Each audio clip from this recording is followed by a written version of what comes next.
Good afternoon. My name is Ann Wilson, and I am the Associate Dean Academic for the College of Arts. It is a tremendous pleasure to welcome you to the College of Arts Convocation ceremony this afternoon. The University of Guelph is honored by our graduates, your sons and daughters, your brothers or sisters, and we take great pride in this convocation. So I'd like to tell you a little bit about the proceedings today. The ceremonials used for conferring degrees have evolved over a millennium, and the hoods and gowns represent that history. In general, the gowns for the baccalaureate and the magisteriate degrees are black, and the color of the hood is different for each degree program. So today you will see students graduating with Bachelor of Arts degrees, and you'll also see students graduating with Bachelor of Arts and Science degrees. Their hoods will be different. The doctorates at the University of Guelph have a bright blue gown, and the honorary degrees are red. And no, I don't have an honorary degree. I graduated from York. The University of Guelph crest that you can see on the curtains behind me and that's shown on the cover of the Convocation program also represents our specific history. The emblems in the crest show links with the royal city of Guelph through the white stallion above, the connection to the liberal arts through the book and to the sciences through the astrolabe, and our connection to abundance and agriculture through the cornucopia. The University of Guelph's motto is Rerum Cognoscere Causa, and it's a quote from Virgil. It's variously translated either, happy is the one who is able to ascertain the reasons of things, or perhaps to know the meaning of things. In any case, it is about the pursuit of knowledge.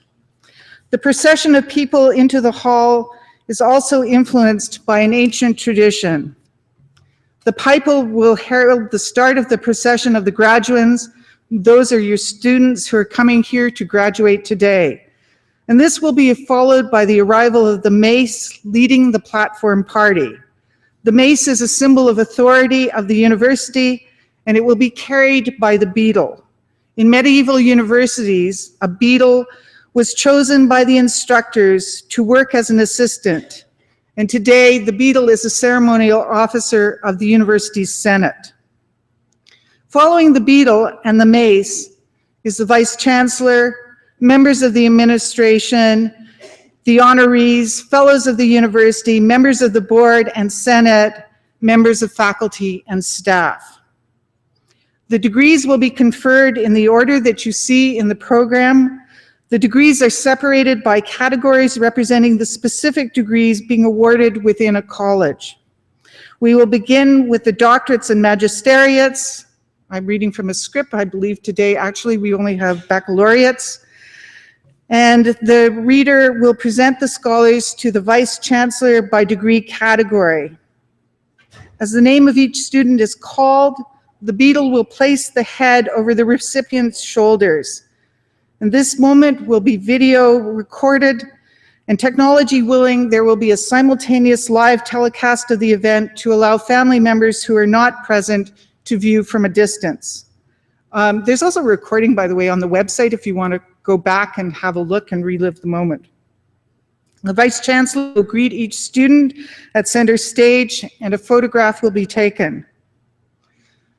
We understand the love and the excitement that accompanies such an auspicious occasion, but we're going to ask you to hold your applause. You can whoop, but don't applaud for each student.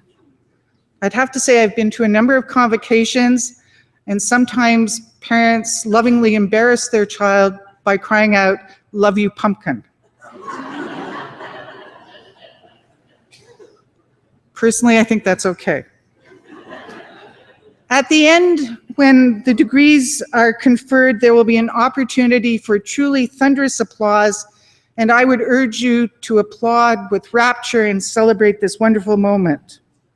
Once all the degrees are conferred and the cheers have been cheered, the Vice Chancellor will close the ceremony and the recessional will play.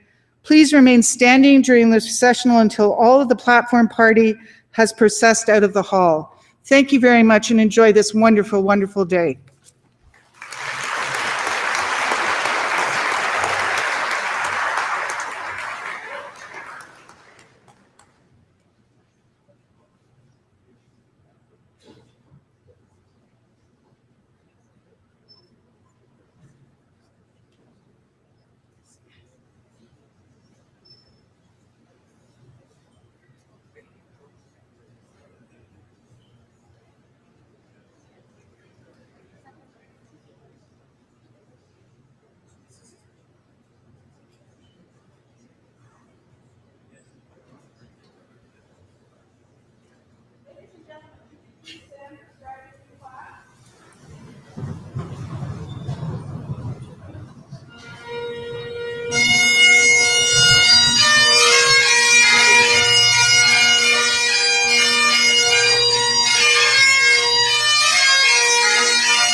for thee.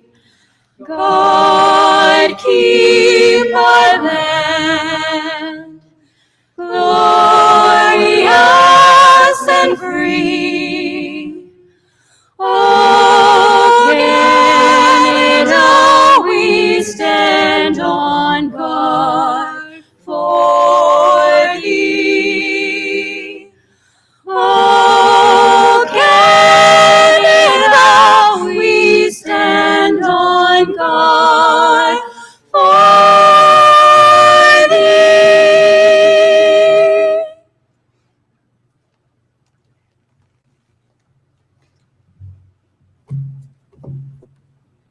While you are standing, please consider in your heart for one moment the land on which you stand. Join me to acknowledge and thank the diverse Indigenous peoples whose footsteps have marked this territory for centuries, such as the Attawandaron, Haudenosaunee, and Anishinaabe peoples. There's a story of a fellow who's running really late for a business meeting in downtown Manhattan. He can't find a parking spot and knows the deal will go bust if he's late. After circling the block 7 times with no success, he looks on high and offers a deal. Find me a spot and I'll be righteous from now on, I promise. At that very moment, a car pulls out of a parking space right in front of him. Turning heavenward, he says, "You know what? Scratch that deal. I found a spot on my own." It's a joke, but it carries an important message. We all need to carve a place in our heart to develop a talent to be truly grateful people. You see, a truly grateful person does not need an unexpected windfall to feel a deep sense of gratitude. A genuinely grateful person looks for, finds, and recognizes what others take for granted, the courtesies, kindness, and compassion that fill their lives but go largely unnoticed. I would encourage you to take a few moments each day and consider all those in your life who gave of themselves so you can be the person you are today. For those who turn a corner on this road and see but blessings and opportunities, those are the people that manage a sea change, an enormous turnaround, as the microscope turns from a self-centered focus to the telescope that embraces one and all. All of you have abilities and talents that can have a positive effect for the entire humankind. You need but remember one adage, that the people not like us are people like us. At this important moment and for eternity, it is critical to be cognizant that in everyone's life there are a plethora of setbacks, misfortunes, and tragedies. At the same time, there is always an enormous amount we take for granted. As we mature, we recognize the success of virtually every relationship turns on one sentiment, one attitude, and one value. Are we going to be resentful for all we lack, or will we focus on the multitude for which we could be grateful? Are we going to become paralyzed in hardship as we lay blame on others and refuse to take personal responsibility to move on? Or are we going to find the fortitude and courage to label the past as just that, the past, with many tomorrows to conquer and enjoy? Thank you. You may be seated.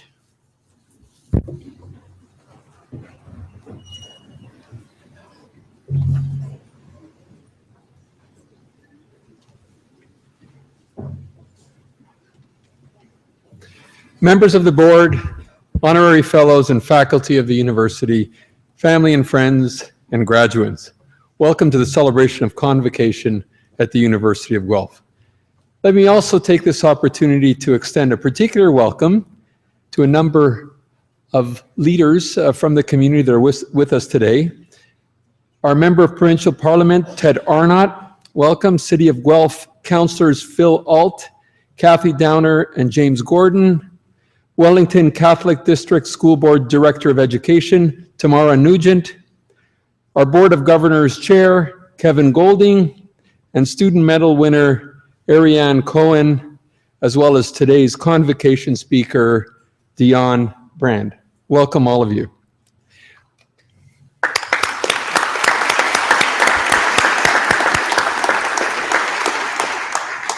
My name is Franco Vaccarino, and I have the honor and the privilege of serving as the President and Vice Chancellor of this great university. And I'm privileged today to welcome all of you to Convocation. Now, as we begin today's Convocation ceremony, let me offer a few congratulatory remarks. First off, graduates, this is your big day. You've worked hard, you've persevered, and you've made it. Well done, well deserved.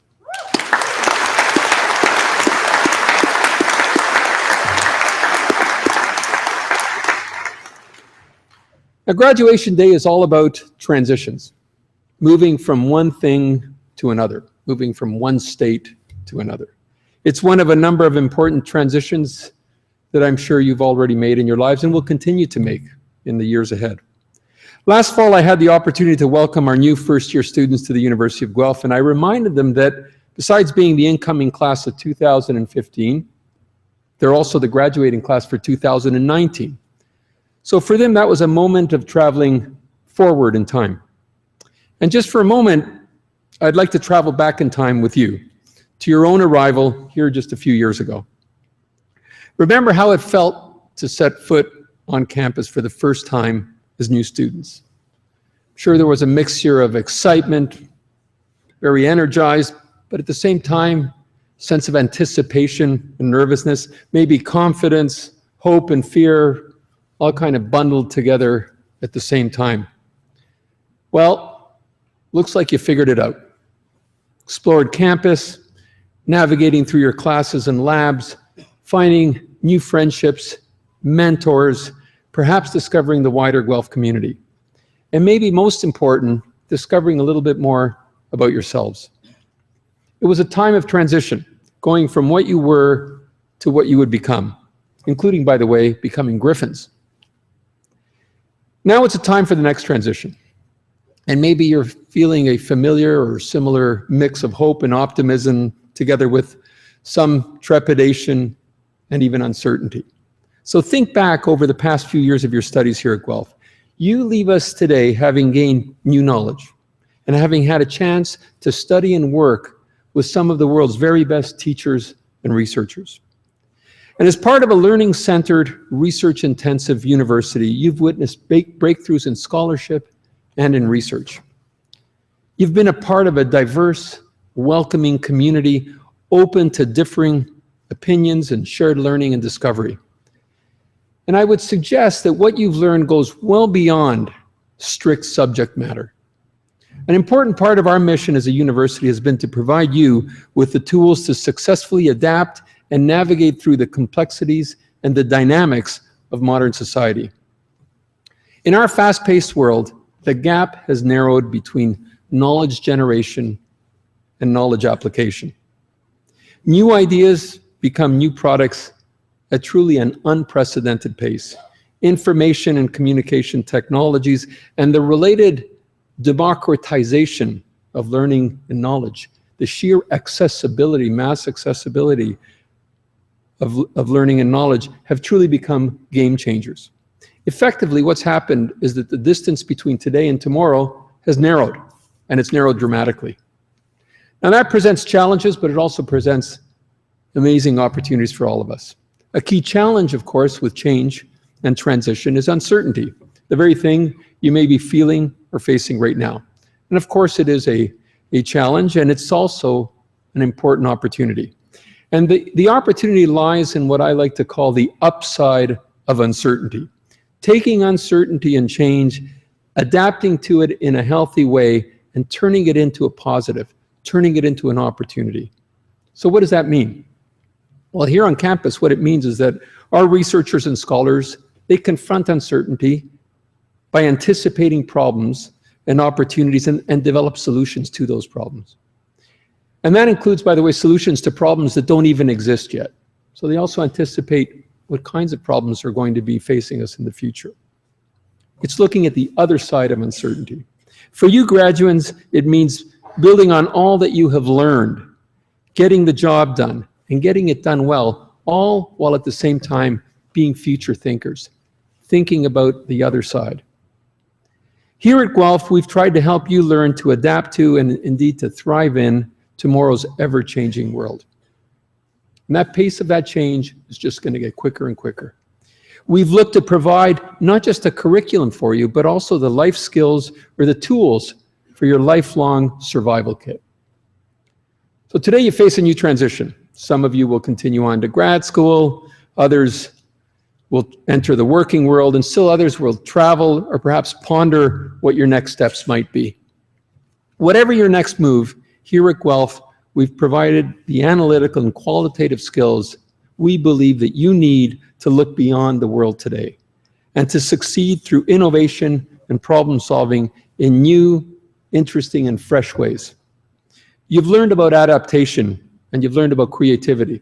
And I suspect you've also learned how to improvise. In effect, you've learned how to learn. And learning to learn is going to be increasingly key in our world as it unfolds in the years to come. And that's a good thing. As you leave behind the formal classrooms and labs, your learning doesn't end today. In many ways, it really is just beginning. And you'll discover this more and more as the years unfold ahead of you. It's about lifelong learning. The process of learning and adapting and applying that learning in new and important ways over your careers and over your entire lifetimes. And you spent the last few years as part of the university community. And I hope that you've had a chance to learn how you fit into that wider community. Taking that wider view will be absolutely essential for you in today's world and tomorrow's world. And over the years, you will see that you'll need to bring together different perspectives, you need to blend knowledge and ideas from different disciplines and apply that knowledge in different ways. Something that we like to call knowledge in action. Taking knowledge and making it actionable, making it real in a way that makes a difference for your own lives, taking that knowledge, making a difference for other people's lives as well. And it's also about finding that upside of uncertainty, turning it into an opportunity. So as you enter this exciting next stage of your lives, I encourage you all to draw upon your University of Guelph experiences as learners and as members of a very, very special community, and to bring the very best that you have to offer to every experience. Don't take things for granted. Take advantage of every experience. Continue to take pride in your achievements. Embrace the opportunities that arrive. Look to create your own opportunities, opportunities that will shape our future, opportunities to redefine who we are, who you are, to see the future through a broader lens. You know, universities are among the very few places in society today where a large part of our purpose is simply to foster ideas. An ideas factory. Foster ideas and innovation, and to dream and to inspire hope.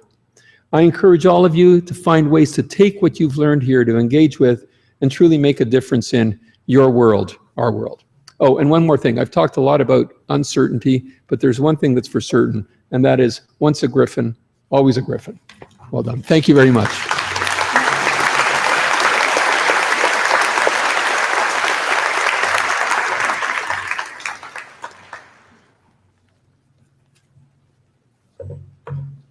Good afternoon, everyone. My name is Kate Revington, and I'm the University Secretary at the University of Guelph. The Walter Vaughan Medal was established in honor of the late Walter Vaughan, a former Secretary of the University of Guelph Senate, and a man who was committed to student involvement in university governance. This award is presented to a student with high academic standing who has made a substantial contribution to student life and to the university, particularly through involvement in and commitment to Senate activities. Mr. Vice Chancellor, I have the honor of presenting to you this year's recipient of the Walter Vaughan Medal, Arian Cohen.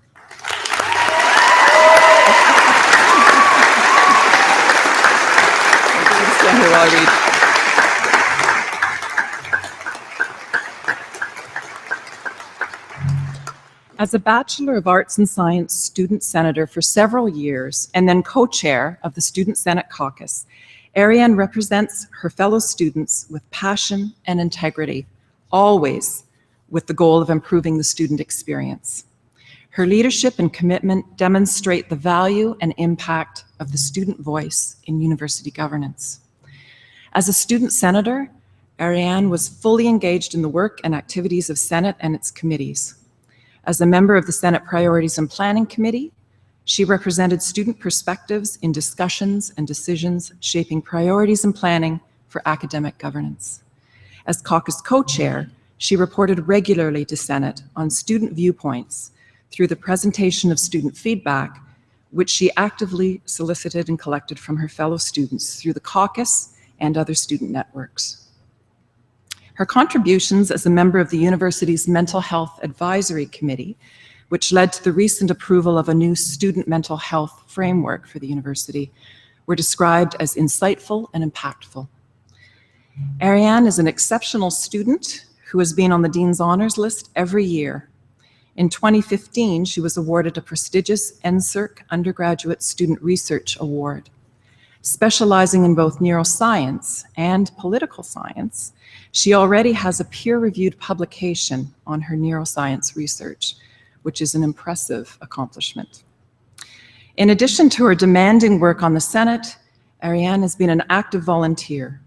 She has coached in the Special Olympics, participated with Project Serve Guelph, served as an orientation volunteer, volunteered with the Best Buddies program, and served as the finance chair for the University of Guelph Relay for Life event. I'm also pleased to report that this fall, Ariane will be starting medical school at University of Toronto. Ariane has served as an outstanding member of this University Senate, a committed scholar, impressive researcher, and active participant in volunteer work. These qualities embody the values and spirit of the Walter Vaughan Medal and make her an exceptional recipient for this prestigious award. So, Mr. Vice Chancellor, it's with great pleasure that I ask you to present this year's Walter Vaughan Medal to Ariane Cohen.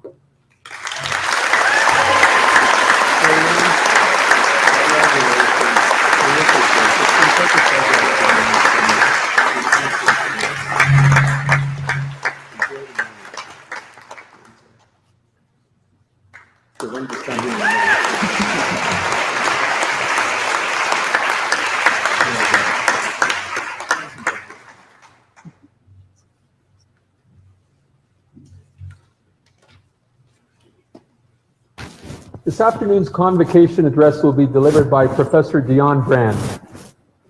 Professor Brand is a professor and university research chair in the School of English and Theatre Studies.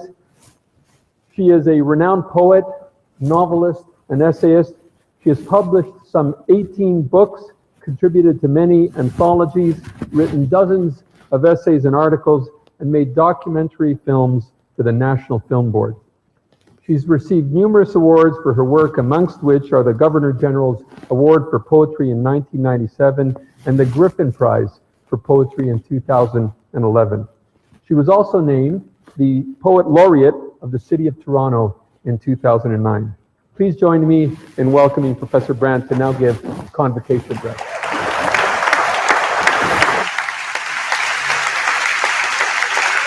Thank you. Thank you, Vice Chancellor. It's a pleasure to be here. So, you're leaving. Well, go well.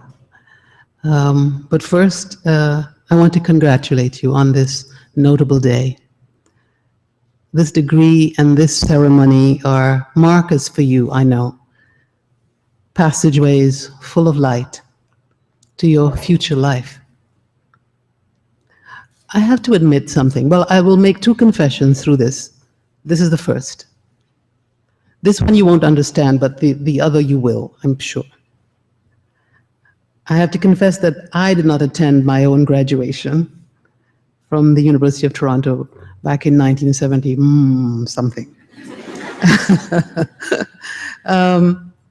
I was in such an intense hurry to change the world and to get to my life as a writer, that while I took the photo, did they have you take the photo, you know, that one, that your parents will now paste on their walls, proudly. I took the photo to send to my family to prove that I had finished. But I didn't attend the ceremony. So allow me to graduate vicariously with you today.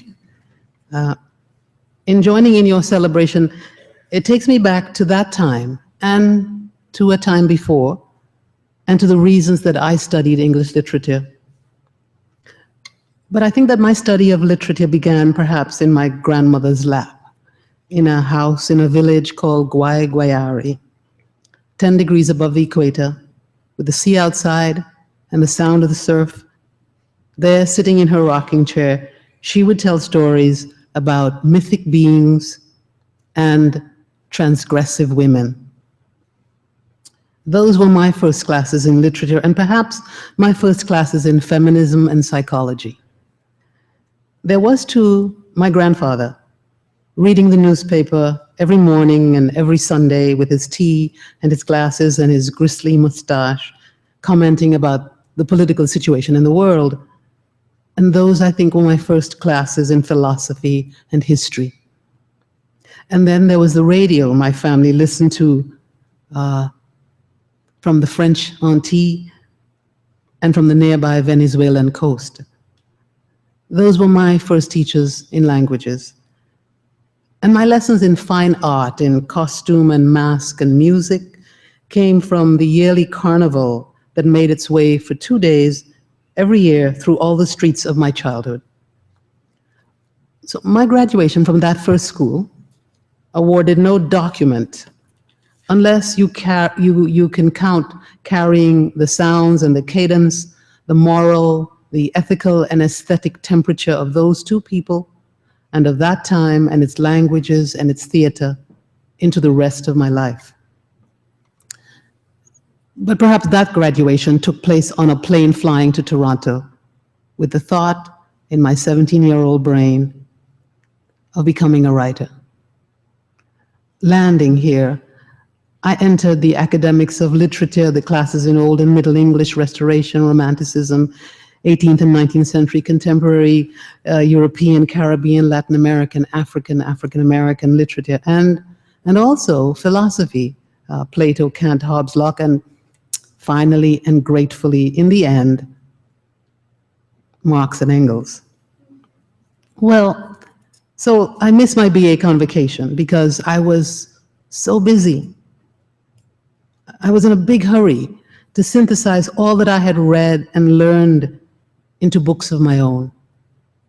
And also as a gesture to the idea that I had not attended university merely for certification. The piece of paper, as we used to call it, was not the reason I sat up nights, as I'm sure you have, thinking about Aimé Césaire's Cahiers d'une retour au pays natal, which went, au bout du petit matin, sur cette plus fragile épaisseur de terre que dépasse de façon humiliante son grandiose avenir. And volcanoes will explode and water will carry the full spots of the sun. I fell in love with those lines during those years. Nor was it why I had read and appreciated the sharp realism of Dickens's Hard Times. That woke me up. It was not why I read Virginia Woolf, nor why I read Luigi Pirandello, nor why I adored Lorraine Hansberry and can still hear her words in my head saying, love? Ask the troubadours who come from those who have loved when all reason pointed to the uselessness and foolhardiness of love. Perhaps we shall be the teachers when it is done. Out of the depths of pain we have thought to be our sole heritage in this world. Oh, we know about love. And the piece of paper was not why I read the poems of Langston Hughes. I'll tell you a small haiku of his. It's actually called Suicide Poem. And it goes like this. The cool, clear face of the water asked me for a kiss. Now you could die in that poem, can't you? I mean, that's a beautiful thing. Nor why I had read the poems of Pablo Neruda and Gwendolyn Brooks. Gwendolyn Brooks has a lovely poem called The Pool Players. It goes like this. We real cool, we left school, we lurk late, we strike straight, we sing sin, we thin gin, we jazz June, we die soon. Nor was it why I discovered and adored Bertolt Brecht for saying, amongst the highly placed, it is considered low to talk about food. The fact is, they have already eaten. The lowly must leave this earth without having tasted any good meat. For wondering where they come from and where they are going, the fine evenings find them too exhausted. They have not yet seen the mountains and the great sea. When their time is already up, if the lowly do not think about what's low, they will never rise. And it was not why I wrote that essay on Herbert Marcuse's One-Dimensional Man, nor the essay on Frantz Fanon's The Wretched of the Earth. And why did I spend so many gloomy hours with Jean-Paul Sartre, Being and Nothingness? Well, like you, I did all this. I read all this. I worked it through. I thought it through for my life. You know what I mean? Right? In the end, right? It's about that piece. Literature itself, representing the lives of others near and far, complicated and surreal, contemplative and intuitive, had accredited me. I know that you graduates from your various disciplines must feel this way too, that you have done these years, read voraciously, thought deeply, agonized on the metaphysical and the moral and the ethical in those classrooms, all for your life. Okay, here's my second confession. I spent most of my undergraduate life in the pub. Oh, see, I hear recognition, yeah? Where I learned a lot of things too. I learned to drink beer, talk loudly, love dangerously, weep over the sound of a singer and a band. So ridiculous, right? Or the sound of poetry. I learned to stagger home with heartbreak. I think in the 4 years, maybe my heart was broken, what, maybe 16 times? I don't know. Anyway. And I learned to make a big fool of myself. These, I know now, were equally important skills in an academic life. For a life, really. They say that each heartbreak opens your soul just a little bit bigger, yeah, so that the world enters. In the pub, there were debates about South Africa, apartheid, US and European imperialism, colonialism, Vietnam, Sir George Williams, immigration, radicalism, South America, and the meaning of just about everything. Today, your list of arguments, I am sure, reflect mine to some degree. I know you've worked for a just world, a clean environment, Aboriginal rights, LGBTQ rights, anti-racism, and human rights, feminism. I know you have. I know you've joined Idle No More, Black Lives Matter, eco-justice, and many more humanist urgencies. You've done the right thing. Someone said it is by our will and conscience that we make the world. There is also a cynical mantra that says you will grow out of these things when the real world hits you. And I want to tell you that you won't. And that if you should feel that happening, don't. Just check yourselves. Yeah. Okay. And never inhabit that cynicism. This is the real world you are living in, where care and empathy and vision must be felt keenly and lived keenly. Where guided by your passion, you never turn a blind eye on injustice. This is the real. The other is becoming numb to the world and the senses.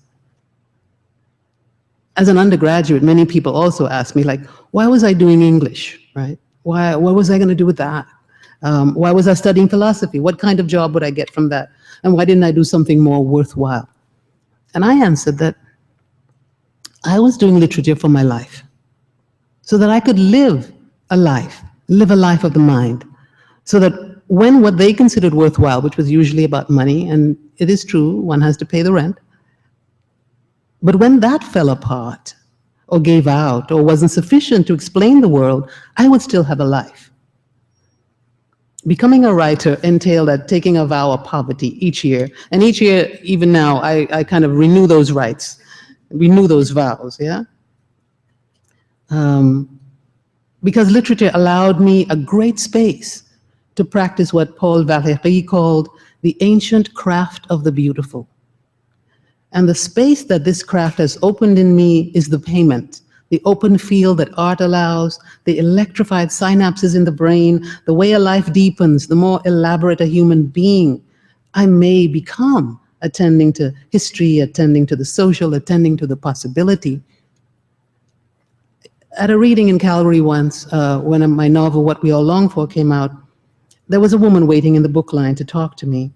The book was in part about a Vietnamese family who'd arrived in Toronto after the Vietnam War, and the people were wrecked and broken, having lost their young son in the crush and panic of that time. And the woman approached me weeping and asked, "How did you know? How did you know?" And for a moment, I didn't know what she meant, but she kept saying, like, "How did you know? How did you know?" But then I understood what she was saying, and I rose to comfort her. She'd been a refugee from Vietnam herself and found a similarity between herself and the characters in the book: kinship. That is what literature means: solidarity with other human beings. The Chilean poet Pablo Neruda wrote in his Nobel speech, "There is no insurmountable solitude." And I want to give you that sentence. There is no insurmountable solitude. That is the core of the humanities. I was happy to offer her that kinship and solidarity and to have it rendered to me in return. This is how I get paid for a life in art, and I think I've amassed a great fortune. I'm looking out at you now, and you look wonderful. You look shiny, you look ready, you're full of vigor. And I know that you did not come here, or you came here for your life. I know that, which is your great fortune. On an oral history project once, a woman told me, it was a project in Buxton, on the Black community in Buxton, and she said that, the Black community there thought that education was no burden to carry and no one would ever take it from you or could ever take it from you. And that's the second sentence I want to give to you. So 2 confessions, 2 sentences, right? There is no insurmountable solitude, and it is no burden to carry and no one can take it from you. You graduates of the College of Arts, let me tell you, you're very, very important to the world. Just think about the world without you, and there will be a barrenness. So I'm happy for you today. I wish you joy. You have my kinship and solidarity. I have probably taught a few of you, perhaps, over the last while, and I want to say to you that you've been a revelation to me. I have learned a lot from you. So go make something happen, right? Like, go do something wonderful in the world. I know you have student loans probably, but don't worry too much about that, right? Go and live large, yeah? Live large. This is your only responsibility. So I'm charging you with a few things, and I'm only asking because I know you have the capacity to do them, because you are thinkers, you are intellectuals, ethicists, expressionists. Go make a different world. You have a responsibility to the planet and to yourselves, actually, to make it clean, stop the commercial debris orbiting the Earth, go stop the continent of plastic waste in that whirlpool in the Pacific, go stop the deluge of oil waiting to be spewed into the oceans, go heal the scarred landscapes, go stop, rapacious capital, go make sure everybody eats and not just a few, and go open some young person's mind to the books that opened your mind. Get justice for Aboriginal communities in this country, something generations have refused to do. I think you are marked to do it. Go bring an end to homophobia. And I'm thinking of Orlando at this moment. And go and bring an end to sexism and an end to racism. Go make the world you want to live in. And when you think of what you are going to do next, ask yourself whether it measures Valéry's definition of art: to construct and to refrain from destruction. Congratulations.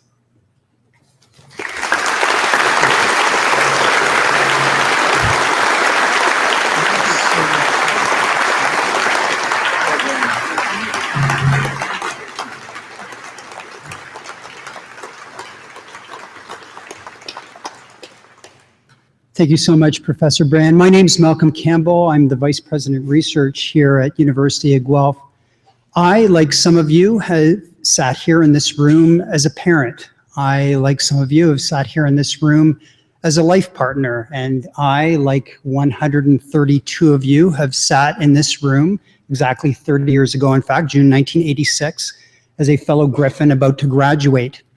In none of those times have I heard words so lyrical, so powerful and resonant as those shared by Professor Brand today. She shared with us the power of people, the power of place, the power of narrative. Let her words remind you of the power of this place, of Guelph, of these people that you've shared your life with, of the power of your words, both learned and shared and said, and of course of the power of your actions as you write in the next chapter in your story. Please join me again in thanking Professor Brand for her inspired and inspiring address.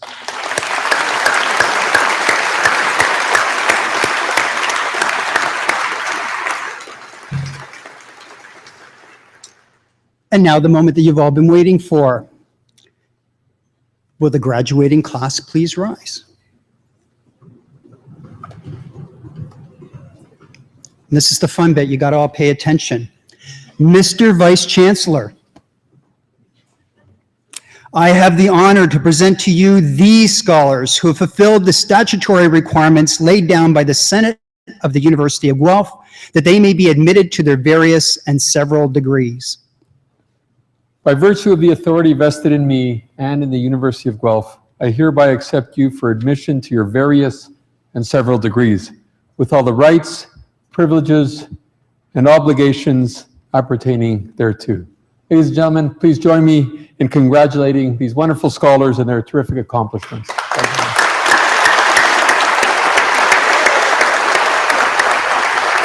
No, wait. If there was a moment for you to hoot and holler over receiving your degrees, this was the moment to do it. So can we do that again, please?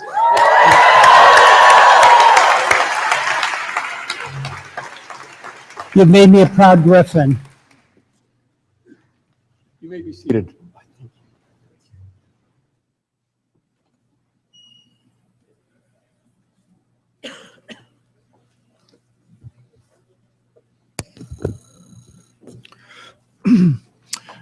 All right, as we've heard, you can hoot and holler all you like. You can jump out of your chairs and celebrate this big moment where the graduates actually come across the stage and receive their degrees. But there is one thing we'd like to ask you not to do. Don't applaud until each group has gone by. So I'll let you know when each one of the three groups that are coming up has completed.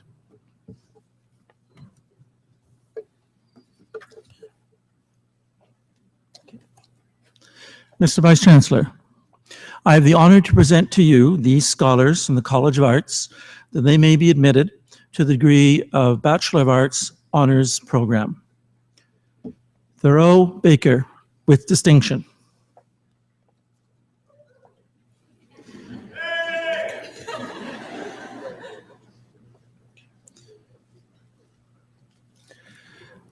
Stephanie Bridget Bohm McQuaig.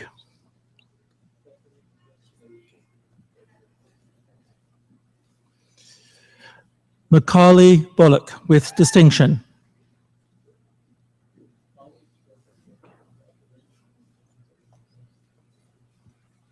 Stuart Cameron, with distinction.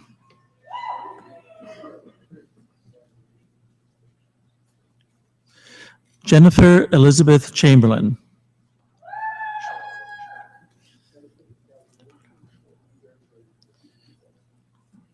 Paolo Chemelo.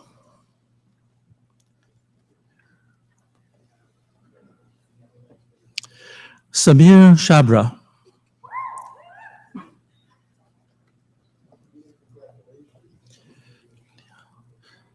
Lilia Elizabeth Clark, with distinction.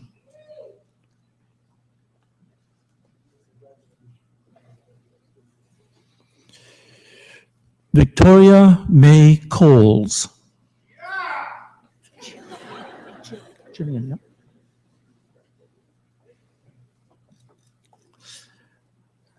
Gillian Margaret Eileen Curie.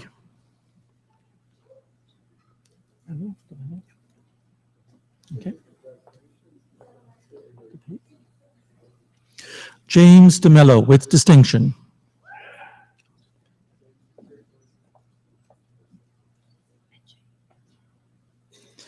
Kelsey DePape.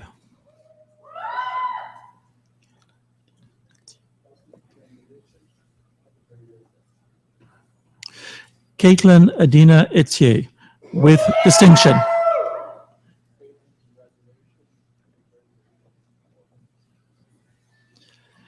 Erin Morgan Johnston Fetterly.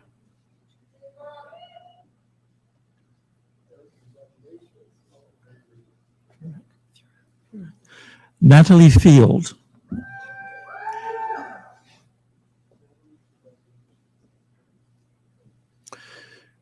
Michael Martin Furak.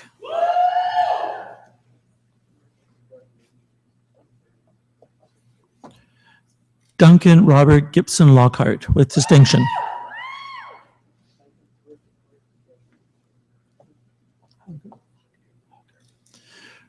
Connor Hamill.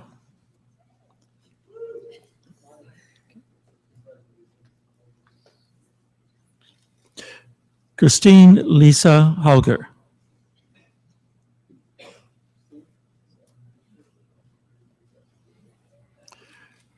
Caitlin Summer Hetherington with distinction.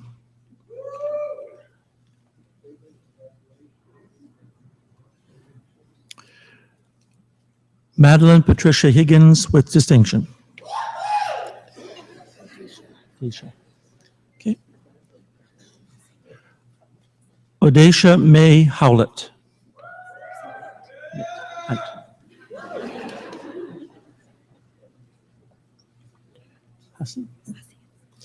Mitt Hunt with distinction.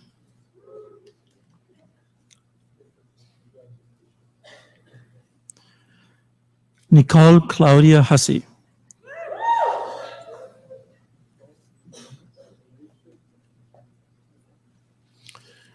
Kellen Mark J.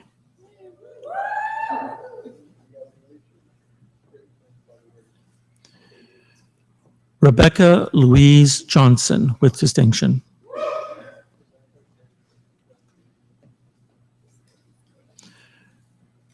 Katerina Lombardi.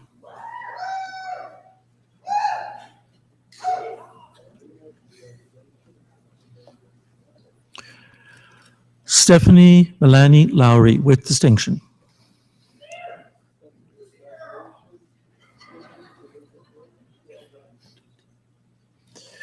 Heather Margaret McCrae with distinction.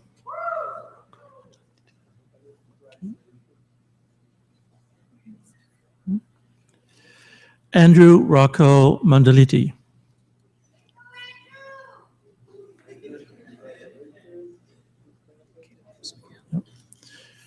Emily Marlies Hatherley Martin with distinction.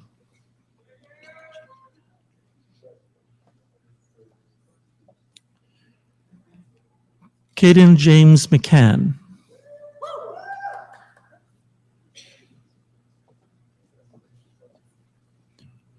Margaret Catherine McKee.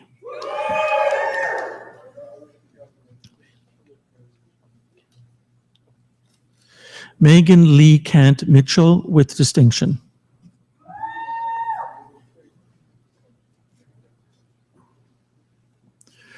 Connor Andrew Mosley.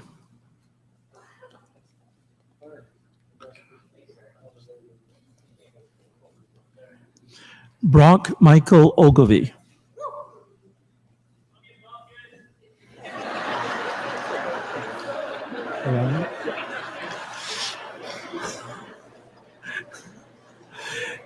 Jordan Daniel Palmieri.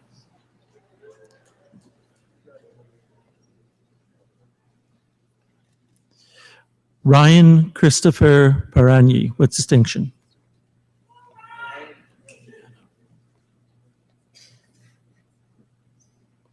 Liana Rosa Pascalone.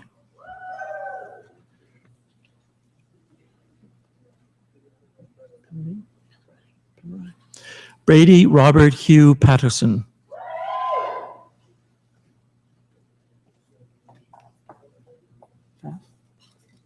Puff. Angela Pellerine.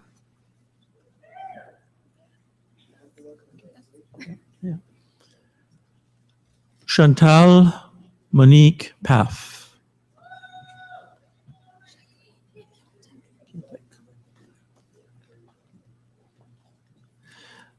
Jacqueline Piatek.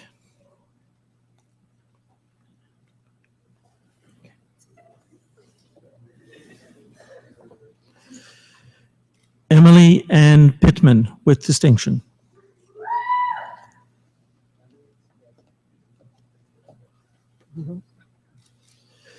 Kelsey Priestman with distinction.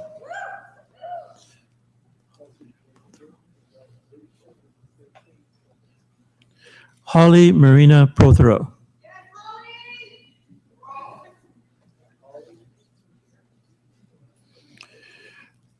Mackenzie Eve Quartermain.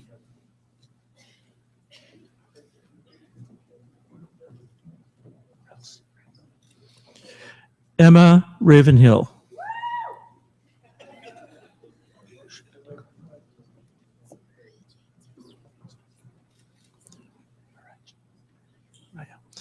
Shayla Nicole Rouse.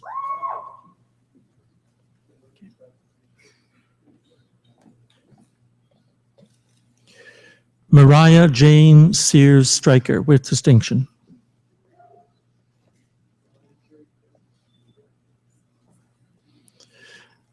Sarah Shepard.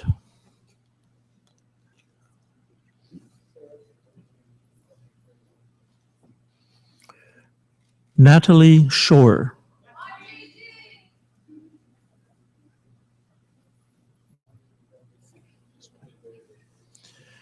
Christina Beatrice Eileen Smith with distinction.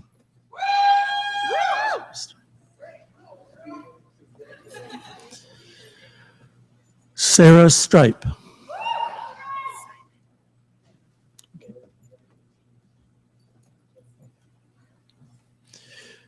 Shelby Lynn Simon with distinction.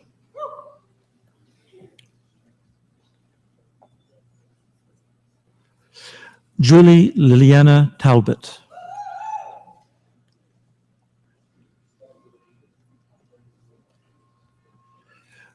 Bryn Elizabeth Thompson.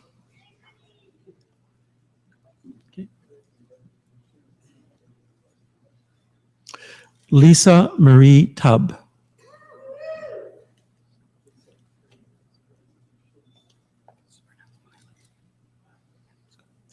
Zachary David Turner.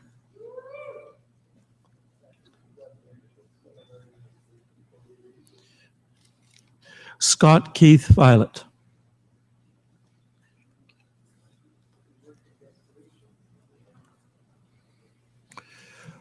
Rachel Kaylin Watson with distinction.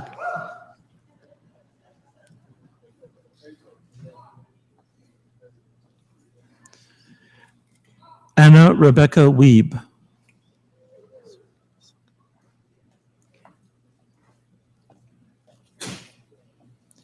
Sarah Elizabeth Zilka.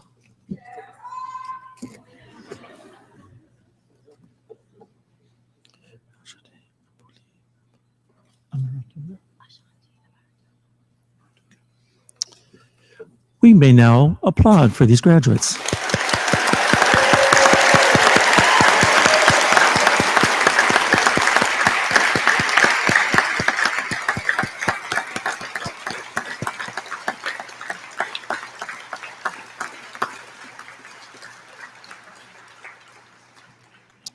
Mr. Vice Chancellor, I have the honor to present to you these scholars from the College of Arts that they may be admitted to the degree of Bachelor of Arts General Program. Ashanti Apuli Amaratunga.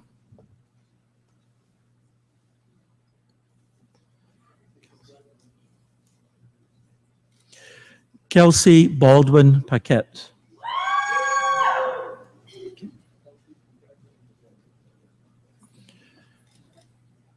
Michael James Beckman.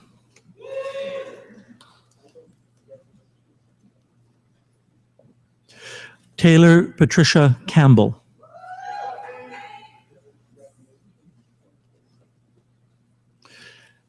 Adam Joseph John Clark.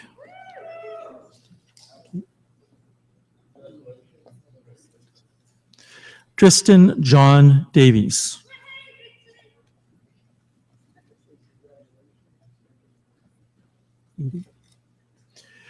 Julia Nicole DeSantis.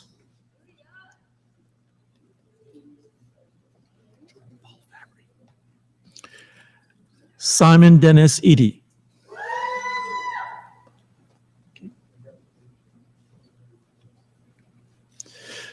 Jordan Paul Fabry.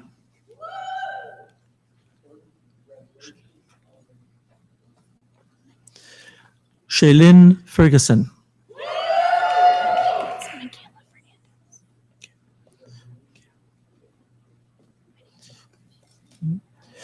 Michaela Elizabeth Fernandez.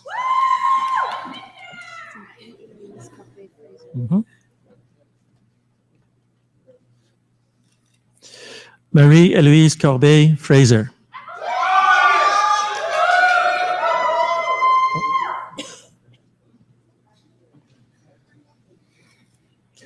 Luke Garrison. Okay.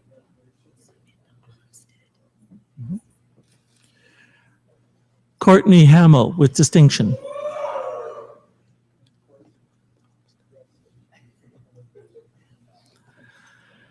Samantha Hofstede.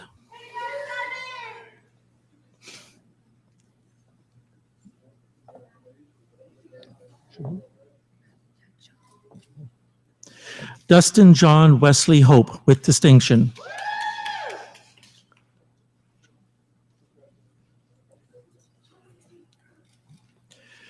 Astrid Carlson Jull.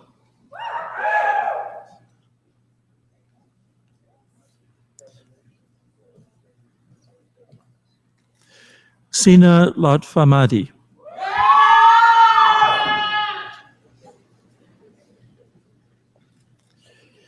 Claire Marie McKillop.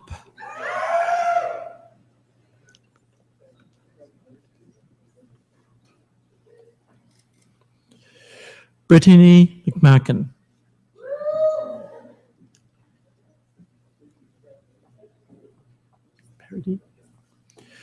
Cassandra Wolstenholme Mitchell.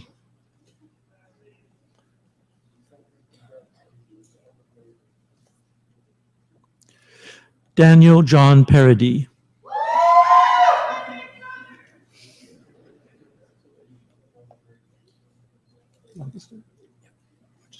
Rochester. Lillian May Piggott.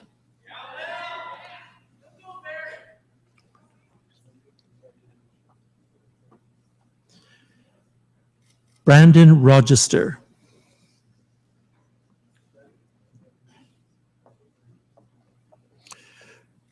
Carly Krista Rose Smith.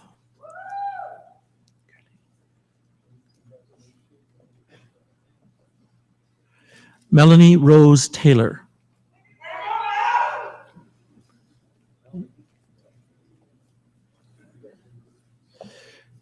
Megan Elizabeth Barbara Tennant.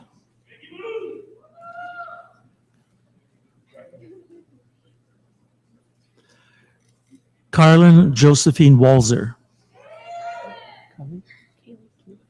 Okay. Kaylee Justin Walters. Okay.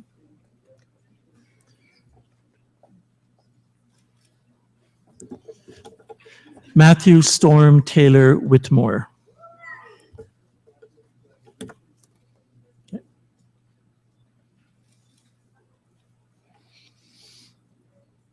And let's congratulate the second group of graduates.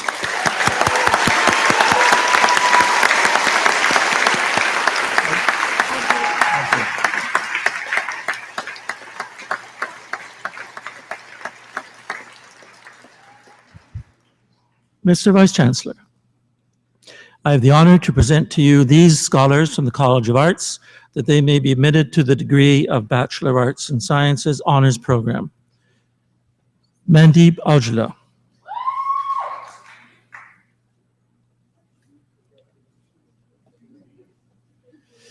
Rachel Bell Irving. Okay. Olivia Ray Brown. Okay. Tiffany Crystal Buckingham.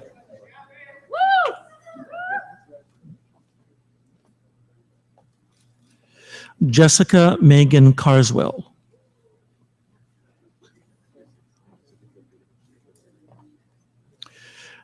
Ariane Molly Cohen with distinction.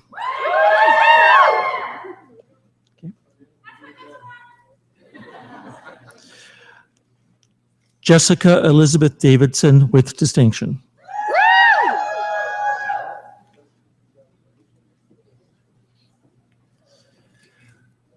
Courtney Michelle Finley with distinction.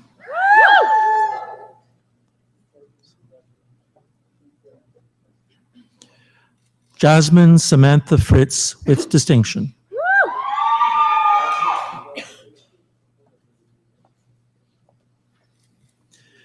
Emma Claire Gunby Fuller. Okay. Danica Laurel Guppy with distinction.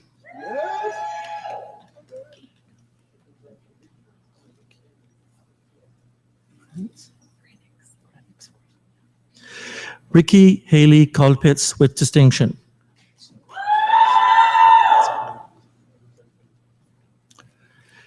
Mackenzie Ann Cranix.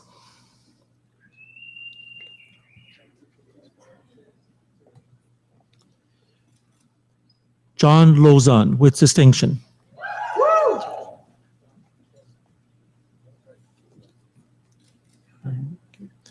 Jocelyn Lynette with distinction.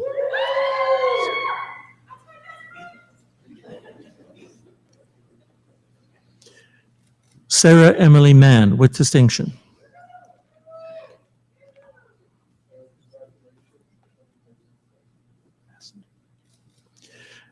Mary Caitlin Malone with distinction.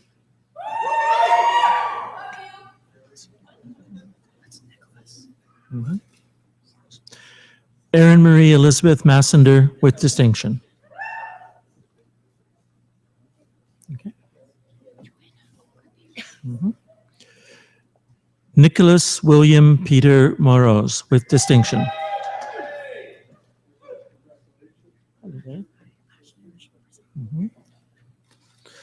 Joanne Olga Pierce. Okay.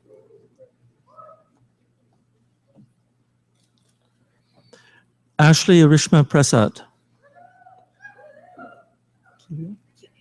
Okay.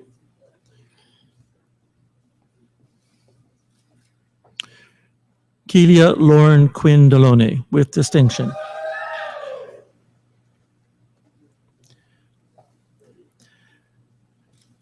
Andrew Schultz. Okay. Seiko. Esha Sharma with distinction.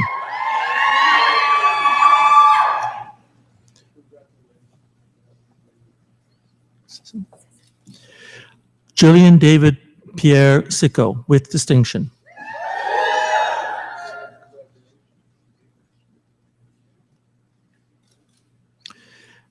Lindsay Ann Nicole Sisson with distinction.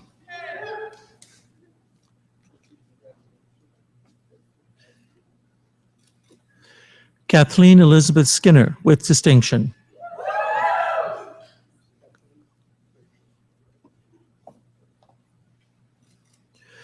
Carolyn Julia Spiegelfeld with distinction.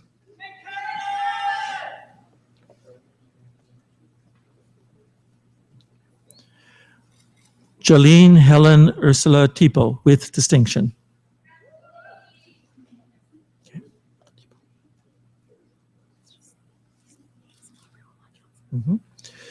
Larissa Patrice Collier Waldman with distinction.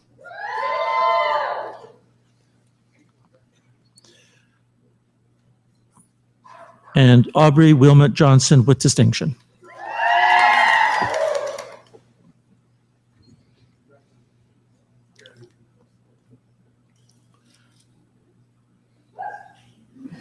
And so let's congratulate this third group and all of the graduates together.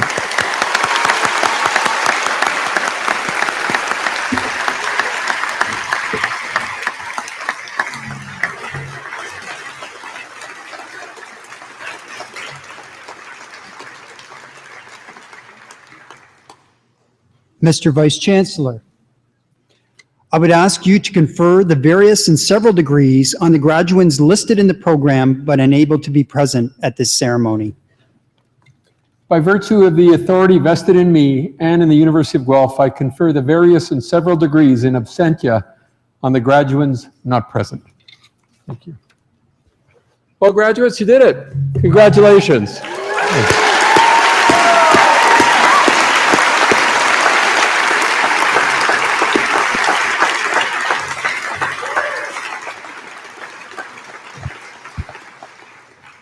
Well, staying with the theme of transitions, I want to welcome all of you to the Griffin alumni family, a growing family. This week, more than 3,400 new graduates are joining that alumni family. The University of Guelph alumni now number more than 125,000 graduates around the world.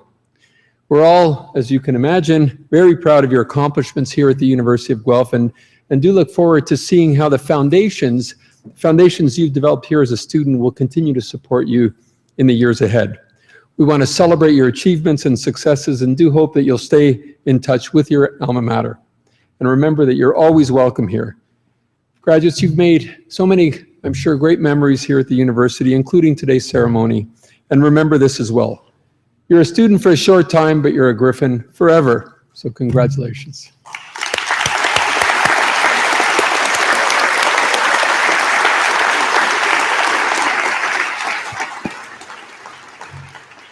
Now, this concludes our formal convocation ceremony. Dean Don Bruce will be hosting a reception for all the graduates and their guests in Creelman Hall.